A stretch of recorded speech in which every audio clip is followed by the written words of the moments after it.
세상에 떠도는 기묘한 괴담들. 첫 번째 이야기, 전라남도 신안군 장산에서 실제로 겪었던 실화괴담. 초등학교를 다니기 전 집안 사정에 의해서 전라남도 신안군 안에 장산이라는 외할머니 댁에 1년 정도 살았습니다. 지금은 새우 양식과 소 축사라로 변해버린 섬이지만 그 당시 장산은 염정과 김양식이 주요 수입원이었습니다. 아주 어릴 때 일이라 저 자식이 아주 막 나가는구나 하는 분들도 있겠지만 뇌리에 박힌 일은 쉽사리 지워지지 않습니다. 경험한 곳의 풍경을 설명하자면 흙 외길이 약 2km 경운기 하나 다닐 정도로 나 있으며 오른쪽에는 염전이 저 멀리 보이는 산 밑까지 뒤덮고 있었고 왼쪽으로는 벼농사를 논이 가득한 곳이었습니다. 한 10시쯤 됐나? 할머니께서는 갑자기 옆집 삼촌이 수박 먹으라고 전화 왔다며 저를 데리고 그 집으로 가려고 하셨습니다. 그 옆집이 약 500m 정도 그 가느다란 흙길을 가로질러 가야 갈 수 있는 집이었습니다. 대박인 것은 지금 기억으로는 가로등이 한 개였던 기억이 납니다. 그날따라 달빛이 밝았고 그 빛의 길이 가느다랗게 보이긴 했습니다. 할머니께서는 익숙한 길이시다며 손전등도 없이 제 손만 꼭 잡고 가셨습니다. 길을 걸으며 하늘을 보니 정말 달이 둥글고 아름답게 보였습니다. 그리고 오른쪽으로 염전 쪽으로 고개를 돌리려고 할 때 할머니께서는 제 머리를 팔로 감싸시고 혼자 욕을 하시기 시작했습니다. 무슨 욕인지는 모르겠지만 할머니께서는 조용하게 제 귀에다가 말씀하셨습니다. 할머니는 손으로 제 눈을 가리셨고 저는 손틈 사이로 희미하게 염전 한가운데 서 있는 남자를 보게 됐습니다. 남자는 키가 컸으며 검정보다 더욱 어두웠고 고개를 숙인 채로 할머니와 저를 향해 손을 흔들고 있었습니다. 이리 오라는 손짓으로 한참을 지나 옆집 삼촌네 도착을 했고 이야기를 들은 삼촌은 가실 때 모셔다 드릴게요. 이 말은 하셨습니다. 지금은 그 염전 자리는 없어지고 새우 양식장이 운영되고 있지만 명절에 섬으로 들어가면 밤에는 절대 돌아다니지 않습니다. 두 번째 이야기, 이상한 체육관. 우선 본인 경험이니 시설에 너무 선입견을 가지시는 일이 없길 바랍니다. 대학을 구로에 있는 공전 다닐 때 일입니다. 학점을 위해서 생활체육을 과목을 선택했는데 방학 중에 체육시설에서 스쿼시를 배우는 것이 리포트를 대신하는 일이었습니다. 강서구에 있는 체육관에는 스쿼시장이 있습니다. 지금 기억으로 방이 3-4개였나? 오래된 일이라 기억이 나지 않지만 암튼 정면에서 봤을 때 항상 맨 왼쪽 첫 번째 방에서 연습을 했습니다. 코치님에게 간단한 기본기를 배우고 혼자 2시간 정도 연습을 하고 출석부를 체크하면 집에 귀가하는 그런 과제였습니다. 집이 부천이니 강서구까지 버스를 타고 약 30분 정도 가야 했습니다.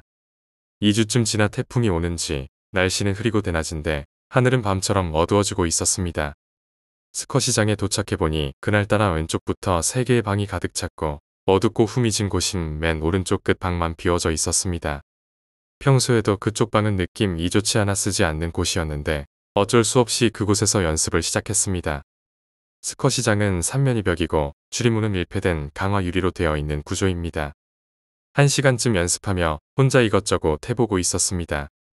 너무 열심히 해서 그만하려고 공을 주워 뒤돌아 서려고 할 때 갑자기 발끝부터 머리끝까지 닭살과 소름이 올라오기 시작했습니다.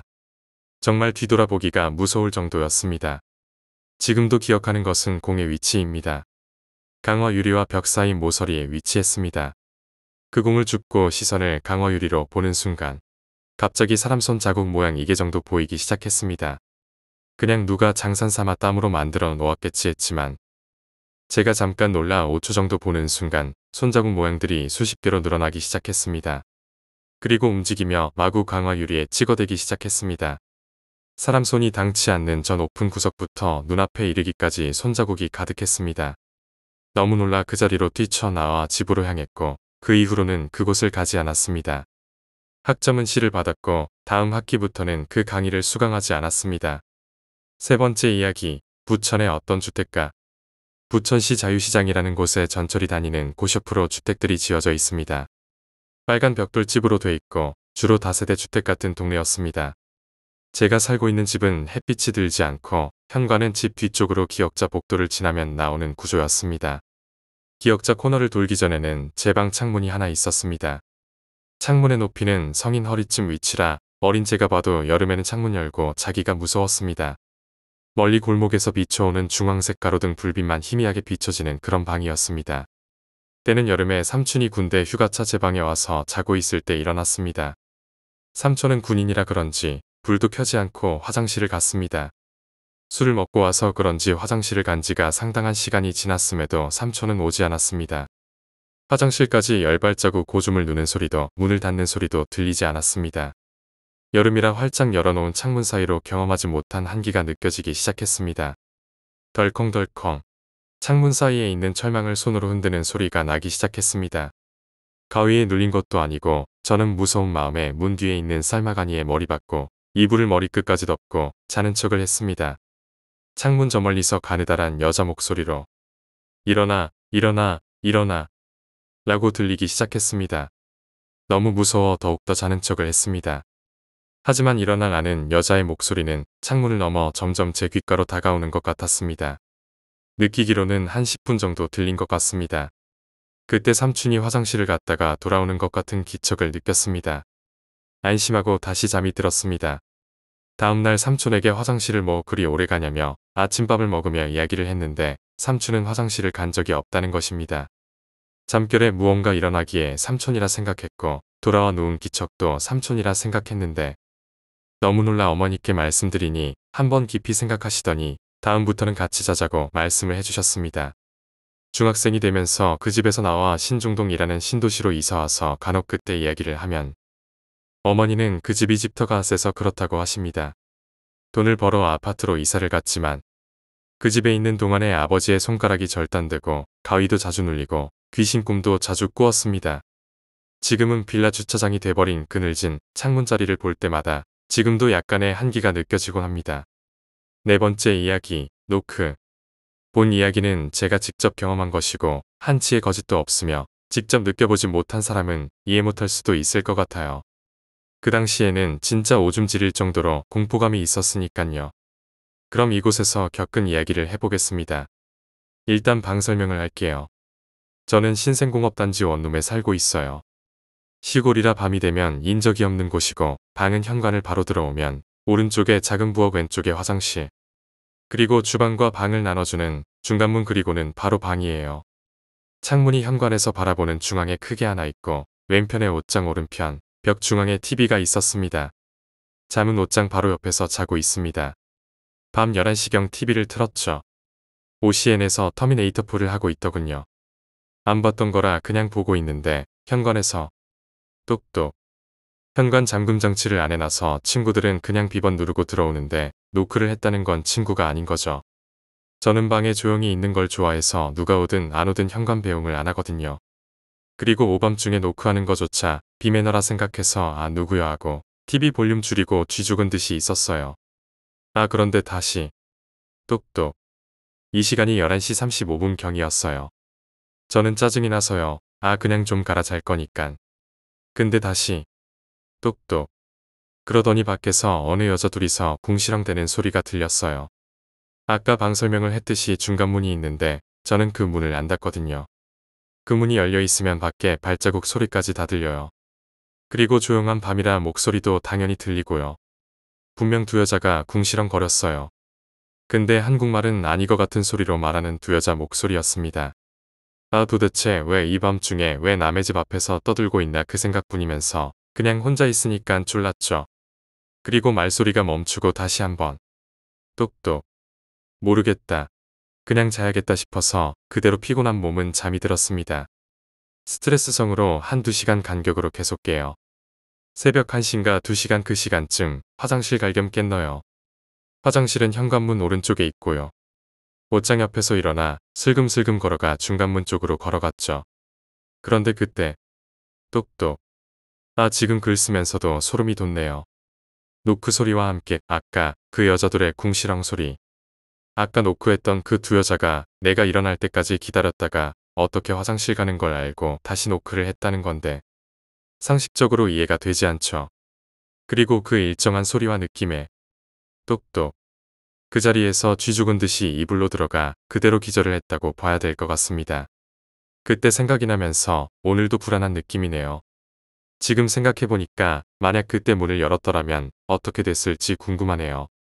귀신일 것인가 아님 장기매매 이런 것일까? 저는 인간은 아닐 거라는 단정을 지었어요. 정신 나간 사람이 아니라면 노크 소리가 그렇게 일정할 수도 없고 이상한 궁시렁 또 2시간을 텀을 두고 내가 어떻게 딱 일어난 거를 맞추면서 다시 똑똑. 하여튼 이해할 수 없었던 일이었습니다. 지금 제가 있는 원룸터가 여기 토박이 분들 말씀으로는 공동묘지 부지였다고 하네요. 시골이라 마을 사람들이 세상을 떠나면 그 마을 언저리에 같이 모여서 장례를 치르는 곳이더군요.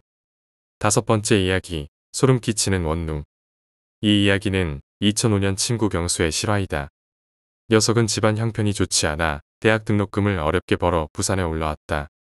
그래서 한 학기 동안 학과방과 친구집을 전전하며 6개월을 살았다. 그렇게 알바도 하고 돈 되는 일이라면 뭐든지 한 경수가 보증금 100에 월세 18만원에 자취방을 구했다. 좋은 방은 아니지만 이제는 어디 가서 눈치 안 보고 마음 놓고 잘 수 있겠다고 생각했다.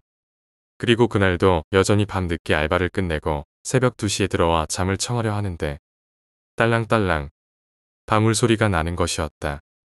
워낙 둔한 녀석이라 무시하고 잠을 자려고 하는데 중얼중얼 연불 외우는 소리 같기도 하고 썩 듣기 좋은 소리는 아니었다. 하지만 너무 피곤했기 때문에 그냥 무시하고 눈을 감았다. 그런데 이번에는 생리현상이 말썽이었다. 방광이 터질 것 같아서 화장실에 가려고 일어나려고 하는데 발밑에 검은 옷을 입은 여자가 앉아서 경수를 쳐다보는 것이었다. 어찌나 놀랐는지 오줌을 그대로 지려버렸다. 그렇게 놀라는 사이 좀 전에 여자는 사라졌다. 헛것을 본 것 같아서 정신을 차려보려고 하는데 아까 들었던 방울 소리가 났다.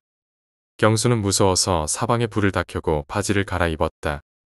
그런데 아래층에서 갑자기 징이 울리는 소리가 나고 쿵쾅쿵쾅 누군가 뛰는 소리가 나는 것이었다. 경수는 너무 짜증이 나서 다음날 집주인에게 따졌다. 저기 아랫집 너무 시끄러운데요. 그런데 집주인은 경수네 아랫집에는 사람이 살지 않는다고 말했다. 경수가 들은 소리가 있는데 집주인이 단호하니까 화가 났다. 진짜 새벽에 사물놀이를 하는지 시끄럽다니까요. 아저씨 주에 좀 주세요. 집주인은 여전히 단호했다. 전부 경수 같은 대학생이나 또는 주위에 건물 공사하는 인부들이 산다고 전했다. 경수는 한숨을 쉬며 들어갔다. 또 그렇게 밤이 찾아오고 경수는 아직 피로가 가시지 않았는지 금세 잠이 들었다. 꿈속에서 검은 옷을 입은 사람들이 경수를 잡으러 왔다. 너무 무서워서 꿈에서 깼다. 그런데 또 어딘가에서 사물놀이를 하는지 징소리와 장구소리 같은 것이 들렸다. 그리고 어떤 여자가 고함을 꽥꽥 질러댔다. 안 그래도 신경이 날카로워진 경수는 이리저리 벽에 귀를 대고 소리의 근원지를 찾았다. 아무리 생각해도 아랫집이다. 그래서 새벽 3시가 넘은 시각 아랫집으로 내려갔다. 경수는 100% 아랫집이라고 생각했다. 문 앞까지 징소리와 장구소리가 났다. 그리고 벨을 눌렀다. 그런데 순식간에 인기척이 사라졌다. 경수는 화가 나서 문을 마구 두드렸다. 그리고 손잡이를 잡고 돌렸다. 문이 그냥 열렸다. 주인 아저씨 말이 맞았다. 아무도 없다. 불도 안 켜지고 그저 빈 방이었다. 경수는 자신이 너무 피곤해서 예민한 거라고 생각하고 집으로 올라가려는 순간 누군가 자신의 손을 잡는 것이었다. 너무 놀라서 소리를 쳤지만 주위에는 아무도 없었다. 무서운 기분이 들기 시작한 경수는 너무 캄캄해서 라이터로 불을 켰다. 그런데 경수 앞에 웬 무당이 피눈물을 흘리며 낄낄대며 웃고 있었다. 경수는 경악을 했고 놀라서 기절했다. 다음 날 눈을 떴다.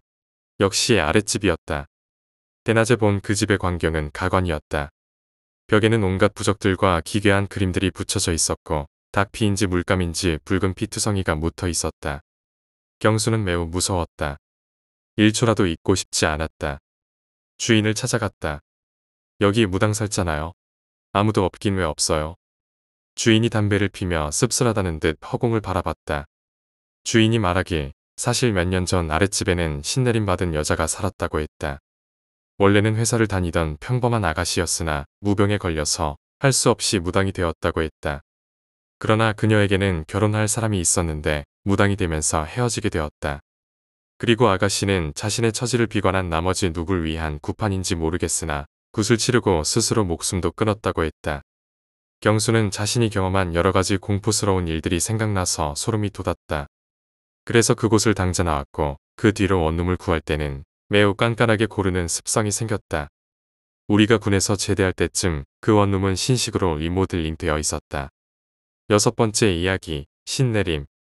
군 시절 헌병대로 자대 배치를 받아서 간이 석 달 위 고참 중 한 명 눈빛이 이상하더군요. 신내린 사람들은 눈빛으로 표가 나는데 딱 그런 눈을 가지고 있었습니다. 보자마자 저 인간 신내렸네 라고 바로 알 수 있었어요. 그런 부분과 상관없이 사람은 착하고 좋은 사람이었습니다. 신경 쓰지 않고 지내다 보니 꽤 친해졌었죠. 시간이 지나 제가 병장 2호봉 즈음 내무반에 뜬금없이 동전 귀신이 유행했습니다.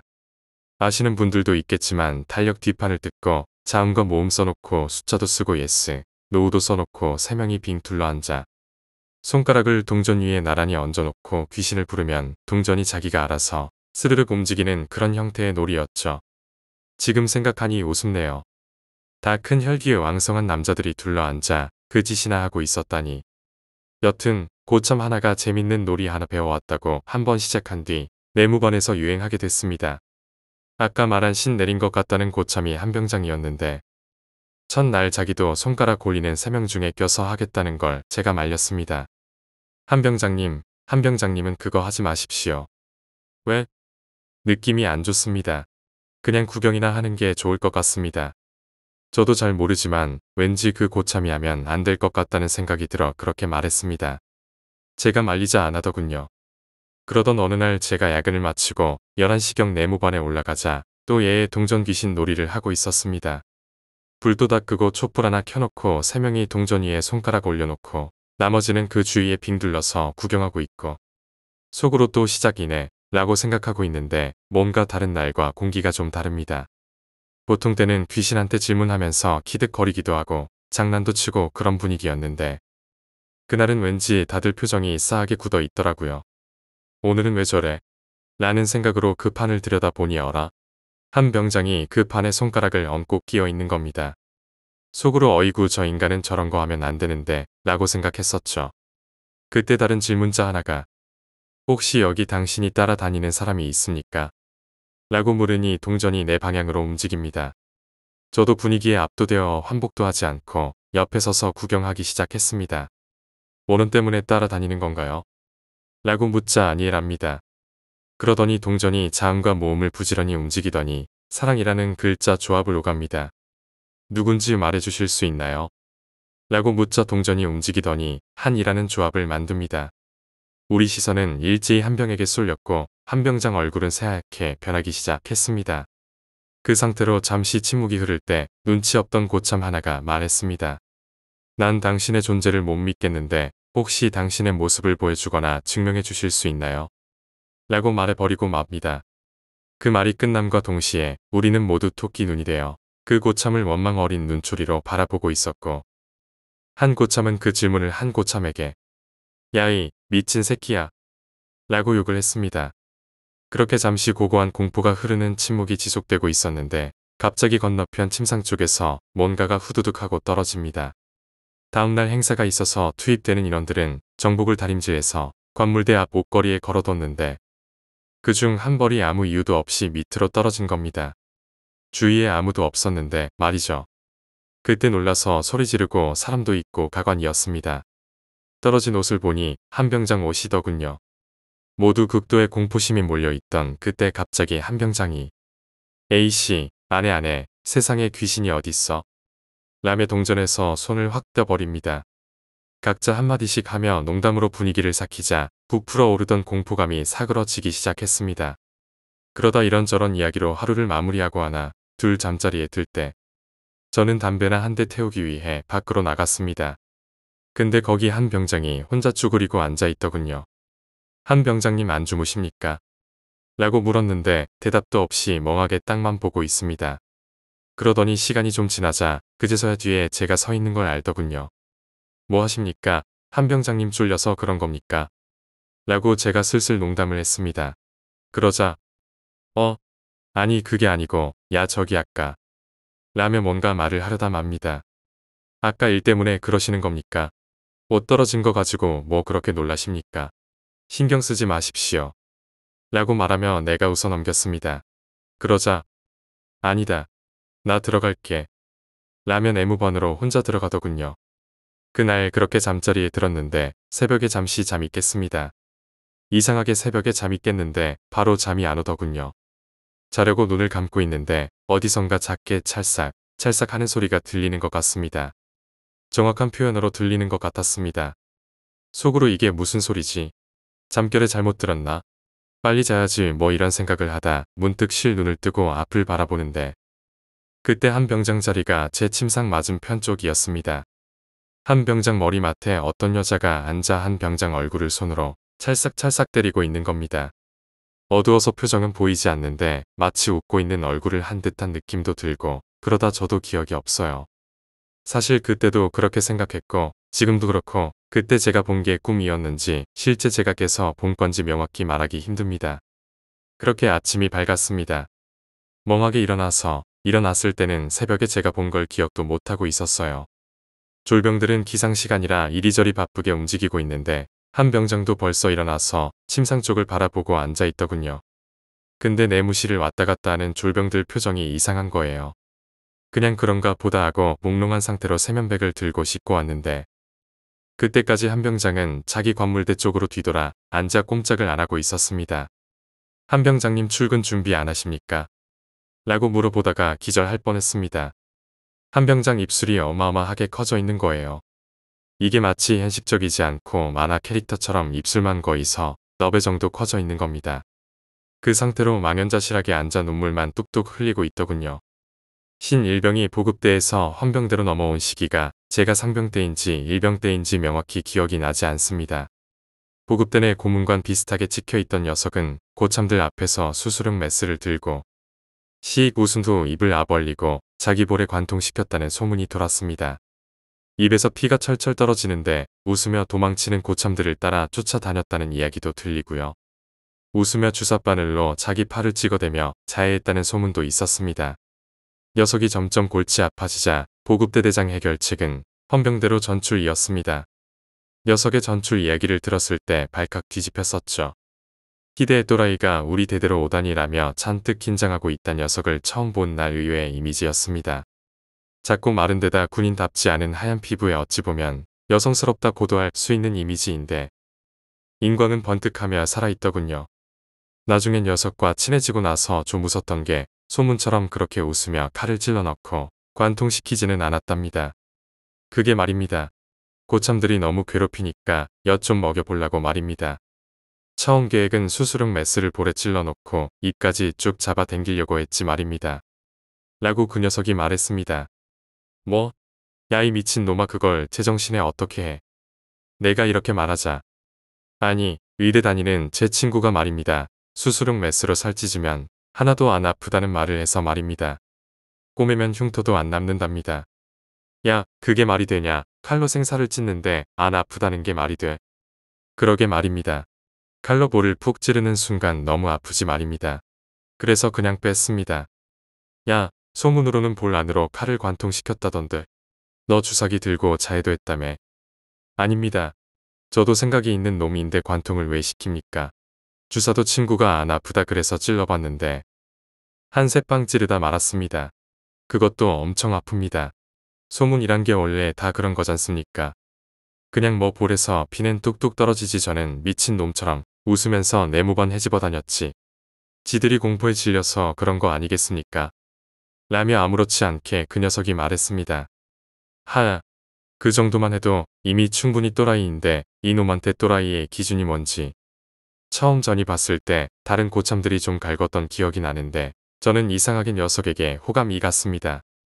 녀석도 저를 잘 따랐고요.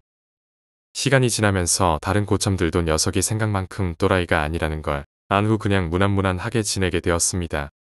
나중에 안 사실이지만 녀석이 보급대에서 또라이 짓을 하게 됐던 건 다른 이유가 있었던 거고요. 그러다 녀석이 평범한 사람은 아니구나 하고 느꼈던 계기가 제가 군복무 시절 공군 참모총장이 헬기를 타고 가다 성남에서 추락하는 사건이 있었습니다. 부대가 비상 걸려 발칵 뒤집히고 저희 대대에서 수색 나가서 자네나 시신 찾고 뭐. 그날 밤 저희 부대 안에 참모총장 위령소를 세우고 헌병대에서 복초로 뻗치기를 들어갔습니다.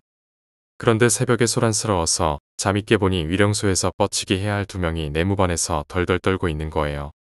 내무반에서 난리가 났죠. 위령소 비워두고 있는 걸 당직사관이 알면 끝장인데 왕고가 잠이 깨서 니네가 왜 여기 있냐고 당장 위령소로 가라니까 두 명이 못 가겠답니다. 얘기를 들어보니 두 명이 뻗치기를 하다 새벽도 되고 심심하니 이런 얘기 저런 얘기하고 있었는데 갑자기 일병놈이 병장한테 그러더랍니다. 근데 김 병장님 저기 BOQ 앞에서 걸어다니는 사람 보이십니까? 누구? 사람이 어딨어 안 보이는데. 아니 저기 저 BOQ 쪽에서 지금 이쪽으로 걸어오고 있는 사람이 있잖습니까? 근데 말해놓고 보니 이상하더래요. 새벽인데다 그 시간에 거길 돌아낼 수 있는 길도 아니고 당시 사관이 지나갈 거면 무전이 왔을 텐데 아무 연락도 없었고 그러다 원래 움직이면 안 되는데 김 병장이 일병 놈 서 있던 자리로 옮겨 바라보니 정말 BOQ 쪽에서 사람이 걸어오고 있더랍니다. 그러다 갑자기 뒷목이 싸해지고 닭살이 확 올라오는 게 느껴지더래요. 천천히 고개를 돌려 위병소 안으로 고개를 돌리는데 자기들 쪽으로 걸어오고 있는 사람과 똑같이 생긴 사람 얼굴이 영정사진 속에 있더랍니다. 그래서 둘이 소리를 지르고 내무반으로 도망왔대요. 그 얘기를 듣고 나니 왕고도 당장 나가라는 말을 안 하더군요. 사관 순찰 돌기 전에만 다시 나가라는 말을 했고 어스름하게 날이 밝아 올 때쯤 다시 나갔던 걸로 기억합니다. 그 일이 있고 며칠 후 연나밤에 신일병하고 담배를 피다 제가 말한 적이 있습니다. 야, 그거 진짜면 총장님이 억울해서 아직 이승에 머물고 계시나 보다. 라고 했더니 녀석이 뚱한 표정으로 말합니다. 그거 총장님 아닙니다. 총장님이 아니라니. 아니, 그런 게 있습니다. 그냥 잡기가 장난친 거라고 생각하시면 됩니다. 총장님은 아닙니다. 라고 대화를 한 적이 있습니다. 그때 더 묻지는 않았는데 이놈이 뭔가 있구나라는 생각을 하게 되는 계기가 되었습니다. 각설하고 한 병장은 오후 즈음이 되자 얼굴이 원래 상태로 돌아왔습니다. 저녁 무렵이 되자 저도 금방 머릿속에서 잊혀져 갔고요. 그냥 한 병장이 다른 뭔가 알레르기가 있나 보다 정도로 생각하고 넘어갔죠. 그날 제가 사무실에 혼자 남아 야근을 하고 있었습니다. 12시 무렵에 정리하고 올라갈 무렵 신일병이 저희 사무실로 들어왔습니다. 너 안 자고 뭐 했냐? 너도 야근했냐? 라고 묻자 예, 저도 이제 올라가려고 말입니다. 라고 대답합니다. 그래 그럼 담배나 한 대 피고 올라가자. 라고 말하고 녀석에게 한 대 주고 저도 불을 붙였습니다. 그러다 갑자기 녀석이 제게 묻습니다. 이 병장님, 어제 새벽에 한 병장님 옆에 있던 여자 보시지 않으셨습니까? 7번째 이야기, 모텔. 제 여자친구는 서울 쪽에 살고 있고 저는 부산에서 살고 있습니다. 이틀 전이 300일이라 제가 서울로 올라가서 같이 놀았는데요. 한강공원에서 저녁 늦게 치킨에 맥주 한 잔 걸치고 영등포 시장 쪽에 있는 모텔에 가서 묵기로 했습니다. 어떤 모텔인지는 확실히 말씀드리기는 애매하고요. 여튼 갔는데 특실이 6만원이고 기본방이 5만원 하더군요. 그냥 더위에 지치고 피곤해서 뭐 필요 없을 것 같은 느낌이 들어서 기본방을 잡으려는데 거기 카운터 직원분이 자꾸 6만원 방을 추천해주는 겁니다. 저는 필요 없다고 5만원을 건네면서 계산을 하려는데 직원분이 5만원 현금으로 하셨으니 방 업글 해드릴게요. 607호로 가세요. 라고 하고 특실을 줬습니다. 그냥 특실 주니까 좋다는 생각이 들어서 엘리베이터 타고 6층으로 올라갔죠. 607호는 그런데 저 구석 끝방이더라고요. 옆에 바로 창고 있고 들어가니까 방도 깔끔하고 시설도 좋아서 마음에 들었습니다. 가서 여자친구랑 저는 샤워하고 나와서 모텔에 있는 PC로 영화를 봤죠. 영화 제목이 인디 뭐 어쩌고 한 공포 영화였는데 그나마 있는 영화 중에 평점이 높아서 봤습니다. 영화를 보고 있던 중에 여자친구는 피곤한지 벌써 살짝살짝 졸고 있더군요. 제가 담배를 계속 끊다가 다시 태우게 되었는데 여자친구한테는 비밀이었던지라 여자친구 잠든 김에 담배 한 대 몰래 태우고 오면 딱이었습니다. 영화를 정지시켜 놓고 잠시 나가서 엘리베이터 앞에서 담배를 태우고 다시 방에 들어갔는데 소름이 돋았던 게 분명 정지시켜 놨던 공포영화인데 귀신 나오는 장면이 무슨 렉 걸린 듯이 계속 반복되는 거예요. 그리고 문연은 동시에 걸어놨던 옷이 털썩하고 떨어지더군요. 창문도 안 열어놨고 에어컨만 켜놨는데 그리고 반복되는 공포영화의 장면이 무서워서 PC를 끄는데 생각을 해보니 스피커는 켜져 있는데 소리는 안 나오고 영상만 반복되는 게 뭔가 소름이 돋더군요.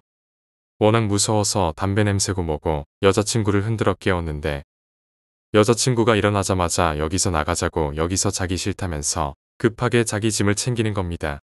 일단 저도 옷을 걸치고 따라 나와서 엘리베이터를 타고 내려가는데 여자친구가 하는 말이 오빠 담배 피고 들어왔지? 라고 하는 거예요.